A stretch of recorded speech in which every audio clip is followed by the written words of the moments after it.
everybody. How's everybody doing today? Hopefully, everybody's having a fantastic day.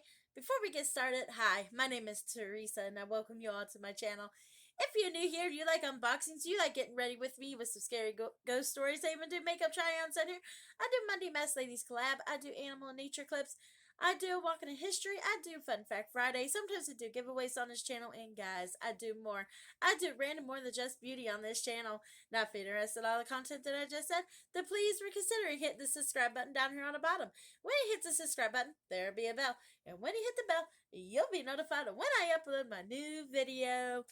So today, guys, is get ready with me in some scary ghost stories. Yes, woohoo! Yes, it is time to get ready with me and read some scary stories. And it's not the West Virginia book this time. I am done with the West Virginia ghost stories. I have moved on to Georgia, and we will get into that book here in a minute, and I'll show you what the book looks like. But let's see what palette I am using today. This palette I actually won from Miss Crystal, the real electrician lady. I'll also leave her information down in the description box. Please go and join her family and share the love that you share with me. You'd be missing out on an amazing, wonderful, beautiful, funny, lovely lady. You would be. So go ahead and join Miss Crystal's family and share the love that you share with me. Anyways, the palette that I am using is the Modern Renaissance Anastasia Beverly Hills. And it's like a velvety top on it right here. And that's what it looks like. It's really, really pretty. And then the colors that I'm working with in here are these beautiful neutral colors. So yeah, I'm going to be doing a neutral look with you and reading you some stories. The book that I got, and I know when I'm done with this book, I know who I'm giving this book to. And I will be doing, after the Georgia book, I will be doing all the other states alphabetical order. I'll be starting with Alabama. If you live in those states, and when I'm done with that book, if you would love to have that state book, be the first one to comment, and I will send it to you. So this is what the book is. What it looks like is called Haunted Georgia: Ghost and Strange Phenomena of the Peach State by Alan Brown. And I'm not a sponsor of the author or the book or nor the palette that I'm going to be using. But look how creepy that looks. Woo-hoo. So I'm quite excited to share some stories out of there. That book, I was kind of skimming through it. There's not a lot of pictures like my West Virginia book, but there is some pictures, so hopefully you get to see some. So let's go ahead and get started with the eyes. I'm not going to prime because I'm really not going anywhere, so I'm not going to prime my eyes today. But I am going to start with an all over base all over the eye right here. And I usually use, I got my brushes right here in front of me. This little fluffy brush, I'm just going to go all over the eyelids with the color. With a lighter color, I try. The one I'm going to use is the Temper. This real light color right here.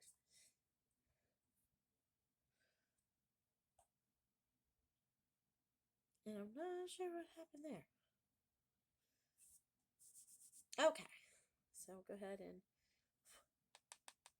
start there. And I'm going to use you guys as a mirror. And I have a mirror over here and a mirror in my hand. So I'm just going to do an all over look here.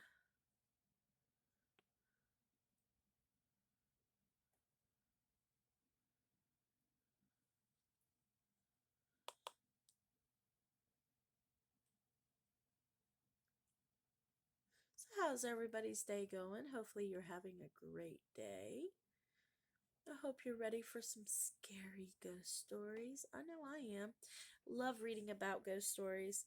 I've always been intrigued by the ghost in places and stuff like that because I am a believer. I know most people are not believers, but I know I am. So just all over the eyelid. It makes it look really, really white, but that's okay because we're going to fix that up. Alright, now we're going to do the crease of my eye right here. And by no means, guys, I am not a makeup professional, so my makeup might look weird, but um anyways, I'm going to be using this brush right here, just using a crease in my eye. And the color I'm going to use is let's do this Ventian red right here. It's pretty red.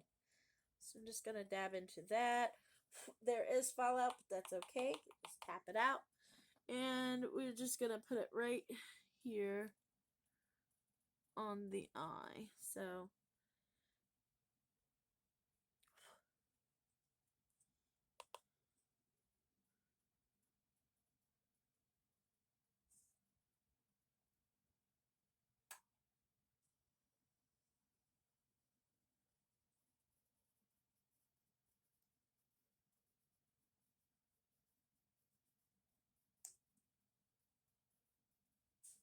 just like that.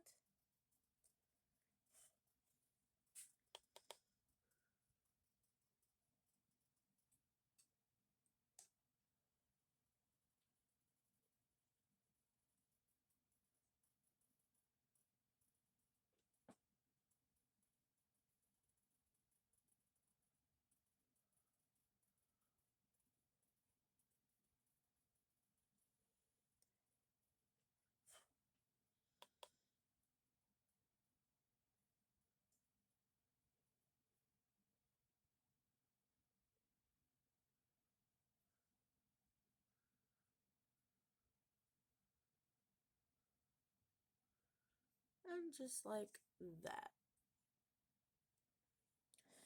Alright, let's see.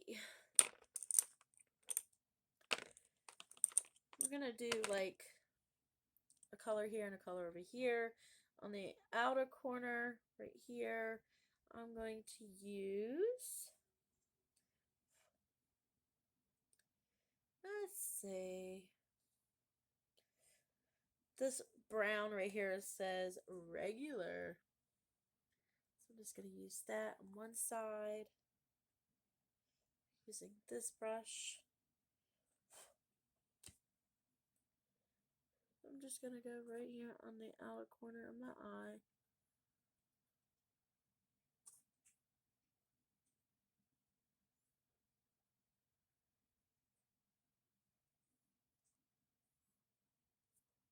Like I said, there is fallout.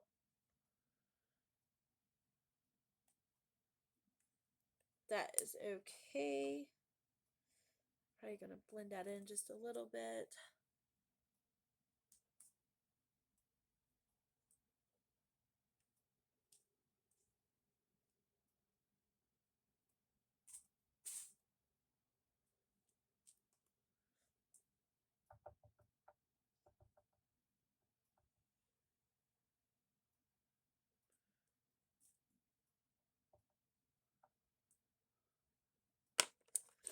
And then I'm just going to blend it with this little brush here. Just blend it out a little bit so it doesn't look too bad.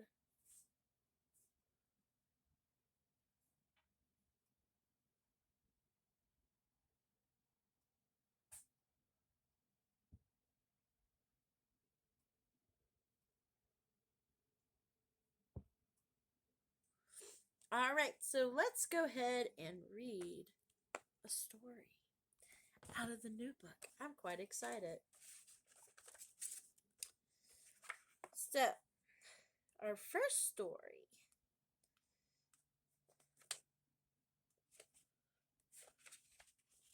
is called Augusta, Georgia. So let's read about that. Augusta is the second oldest and second largest city in Georgia. Named in honor of the mother of King George III, Augusta's spiritual roots extend all the way back to the mid-18th century. 15 years after Augusta's founding in 1735, St. Paul's Church was built to meet the needs of increasing numbers of settlers in the area. Years later, Augusta became the birthplace of the Southern Baptist denomination. as well as the site of the nation's oldest autonomous African American Baptist church. But Augusta's religious history is not the only reason why it is a spiritual city. Ghosts seem to be abound in Augusta, likely due in large part to its violent past during the Revolutionary War when Augusta became the new state capital. It was captured twice by the British. Even though General William T. Sherman did not burn Augusta in 1864, the city suffered mightily during the Civil War. 2,000 of the soldiers trained as the arsenal were sent into the active duty. Hundreds of these young men never returned. And Augusta's tragic legacy of slavery and generated one of the city's most gruesome ghost legends, the story of the Resurrection Man.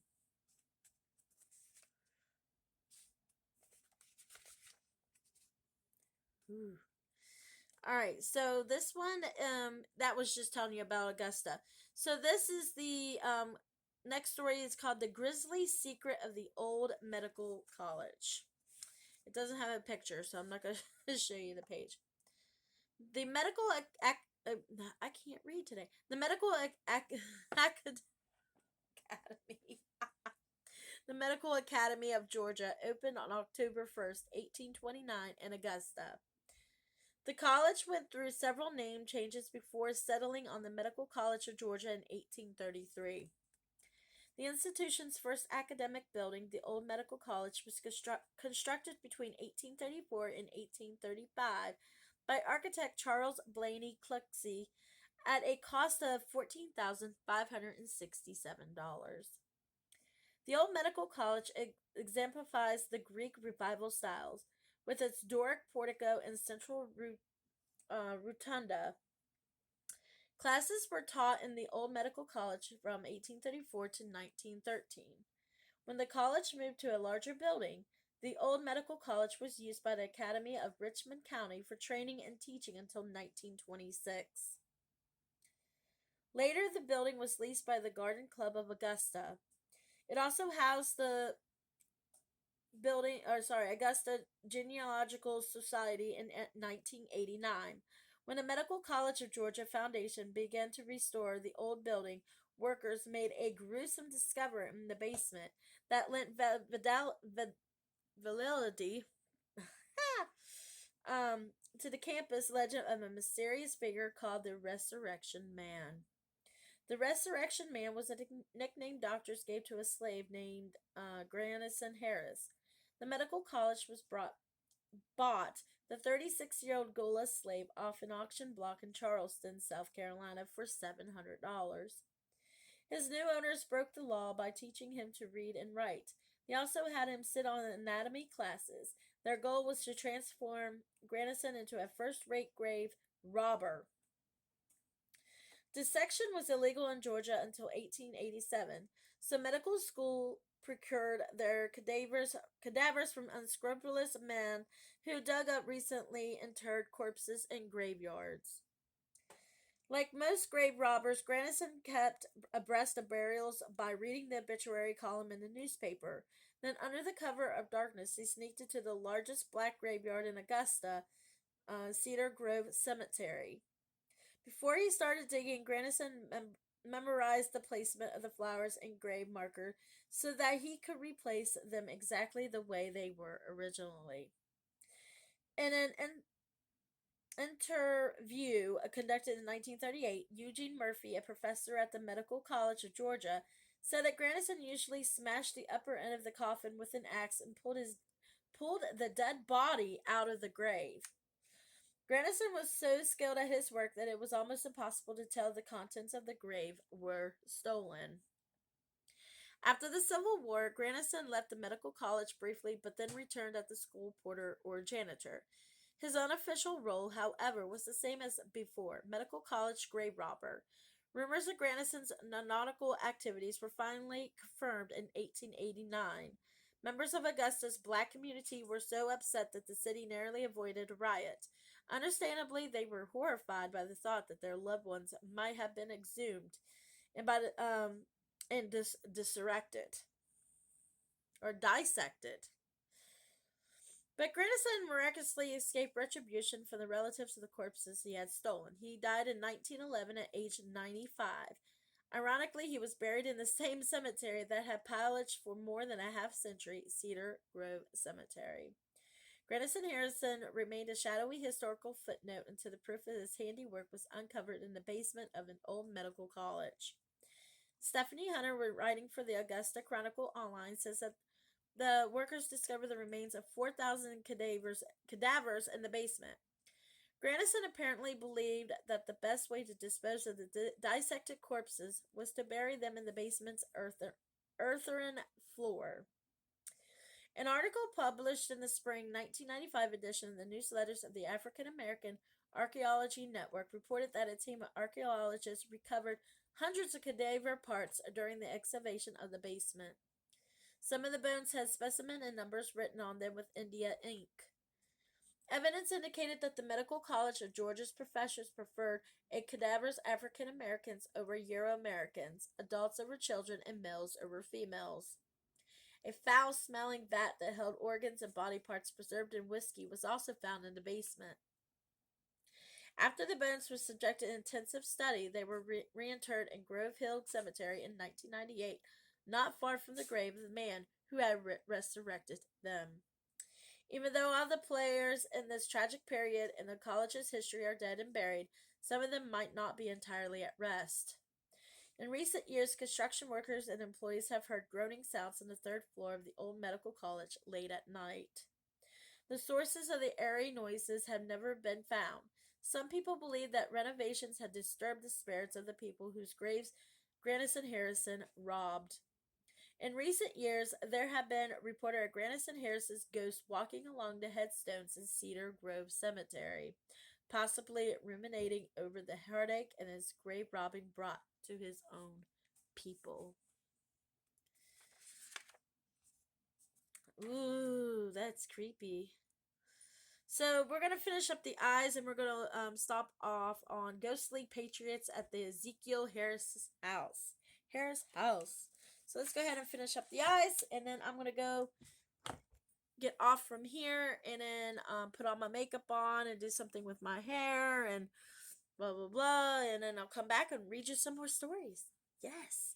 All right. So now we are going to do the other half of the inner corner eye here with the same brush here. Just gonna wipe it off from here real quick. And then I'm going to use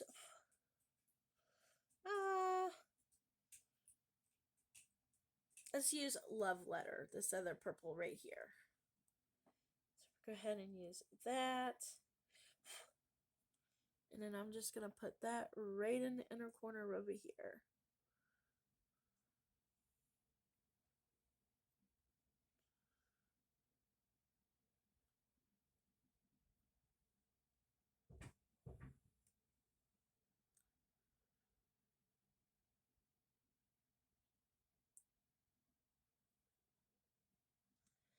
And the other side also. And I'll probably touch this up when I get off camera.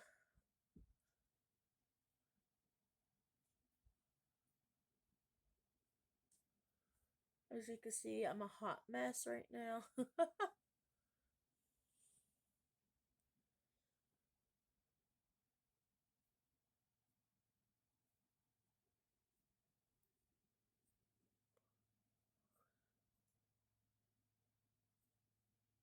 And then I'm going to do something up here I usually do. So the brush that I used to do the all over color, I'm going to use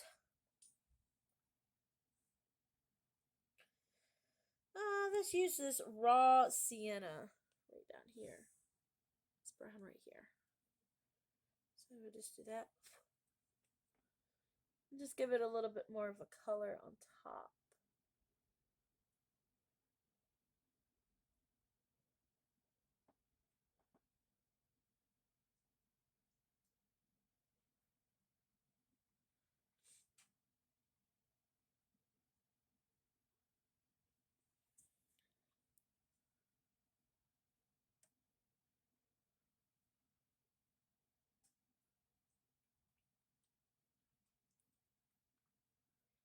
It's just a neutral color, eye color, which is fine with me because I like my neutral colors.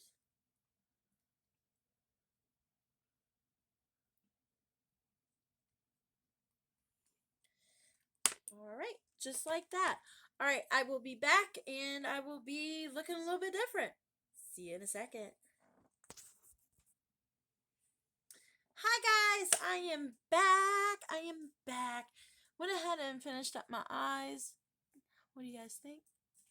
They come out pretty. I put a little bit of shimmer on them. I think they came out cute. Well, pretty. I like the neutral colors on me. I went ahead and put on my foundation, my concealer, my highlighter, my mascara, my eyeliner, and a little bit of a lippy. Since Christmas is coming, red's gonna be coming out more. Woo! I'm excited. But I think the eye look came out pretty good. What do you guys think? Let me know in the comments. Let's go ahead and read another story. And then we're going to end it there. So, I got a little excited. Sorry. So, we left off on ghostly patriots at the Ezekiel Harris house. And there's no pictures with this one. The Ezekiel Harris house, the second oldest house in Augusta, is a relic of the day of tobacco farms and slavery. Ezekiel Harris came to Georgia from Edgefield in South Carolina in the waning years of the 18th century with the intention of founding a town that would someday rival Augusta. This town, which he planned to call Harrisburg, would grow up around a tobacco warehouse and inspection station. In 1797, he began construction on three-story inn where tobacco planters would receive free accommodations during their stay in Harrisburg. The inn, now known as Ezekiel Harris House, has also been known as the White House and the McKay House. It is remembered today at the site of a fierce battle that raged between British and American forces during the Revolutionary War in 1780. Because the Ezekiel Harris House was not built until after the Revolutionary War, the White House or McKay House was probably an entirely different building. Indeed, evidence discovered in 1975 indicates that the White House or McKay House actually stood across the street from the Ezekiel Harris House. Many residents of Augusta believe that ghosts from a tragic act of injustice are now residing in the old building. In September 1780, Colonel Thomas Brown, along with a group of Loyalists and Cherokee Indians, was holed up inside the McKay trading post. General Elijah Clark and his army of 300 patriots decided to engage the British forces who had burned their farms and slaughtered their cows. Following a fierce exchange of the gunfire, the Loyalists dug in around the trading post while waiting for the next assault. With no food or water readily available, Brown's men subsisted on urine and seasoned pumpkins. Just when it seemed as if the Loyalists could hold out no longer, a British colonel named Kruger arrived with more men and munition. Bolstered by the new additions to his force, Brown's men routed Clark's forces and emerged victorious. I can't talk. After Clark's retreat, Brown decided to punish the 29 patriots who had been left behind. According to the legend, Brown hanged 13 of the patriots and turned over the remaining 16 to the Cherokees to be tortured. Years later, Brown denied that this incident ever occurred. In the absence of the McKay trading post, which was destroyed in the battle in 1781, the unquiet spirits of 29 patriots apparently had been making their presence known in the Ezekiel Harris house. For generations, people walking up the stairs have claimed that when they stop on the 13th step, they can hear the groans of executed patriots. Others say they have heard the creaking of swinging ropes straining from the weight of dead patriots inside the house.